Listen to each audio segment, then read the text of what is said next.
Bonjour à tous et bienvenue dans Un jour une histoire. Aujourd'hui, je vous emmène voyager un petit peu en Afrique, mais aussi au Japon. Et entre les deux, on va prendre un bateau. Cette histoire, elle s'appelle Yasuke. Elle a été écrite et illustrée par un auteur qui s'appelle Frédéric Maré et elle a été éditée aux éditions Fourmi Rouge. Alors un grand merci à Frédéric Maré et aux éditions Fourmi Rouge de nous permettre de partager cette histoire aujourd'hui avec vous. Yasuke. Récit inspiré de la vie de Kuro-san Yasuke, un homme et une légende né en Afrique en 1530 et disparu au Japon en 1582.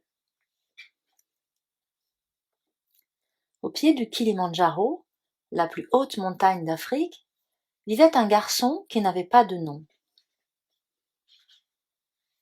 De jour comme de nuit, il restait à l'écart des hommes, dans l'enclos des animaux. Aucun homme de la tribu ne lui adressait la parole, parce qu'aucun ne connaissait son nom. Il n'en avait pas. Personne ne lui avait jamais donné de nom. Sur son dos, il y avait bien une marque, mais ce n'était pas un vrai nom, ce n'était qu'une marque. Les animaux avaient la même. Un soir, le garçon partit. Il imaginait que quelqu'un, quelque part, lui donnerait un nom qui ferait de lui un homme comme les autres. Après de nombreux jours de marche, il arriva au bord d'un océan et aperçut un bateau. Il nagea comme il put pour le rejoindre. Les marins lui donnèrent à manger, une paillasse pour dormir et du travail sur le pont. Mais pas de nom d'homme. Le garçon navigua ainsi durant des années, jusqu'au jour où son bateau approcha d'un pays encore inconnu. Tout l'équipage débarqua et fut escorté auprès du puissant et redouté Oda Nobunaga, seigneur de cette mystérieuse contrée. Ce seigneur de guerre, qui n'avait encore jamais vu d'homme à la peau sombre, fut très impressionné par les qualités physiques du garçon et par la droiture de son regard. Le seigneur prit le garçon sous sa protection et ordonna à son meilleur maître d'armes de le former. Le garçon apprit à manier de nombreuses armes et devint un combattant très redouté.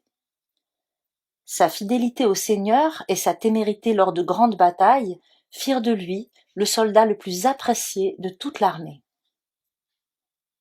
Le seigneur remercia le garçon en le nommant au rang de samouraï et, selon la tradition, lui proposa de se choisir un nom.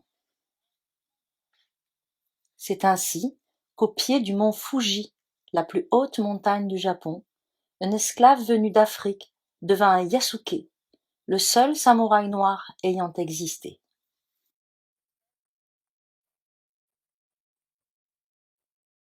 Voilà, j'espère qu'avec cette histoire vous avez pu voyager un petit peu. Alors aujourd'hui, je tiens à remercier particulièrement toute l'équipe de la bibliothèque qui, malgré le confinement, continue à travailler pour vous, pour que, j'espère bientôt, vous puissiez retrouver plein de nouvelles animations, plein de nouveaux livres. Et je tiens particulièrement à remercier Hélène, qui tous les jours fait des posts sur la page Facebook, et puis sans qui on ne pourrait pas raconter toutes ces histoires et vous les faire partager. Donc un grand merci à Hélène.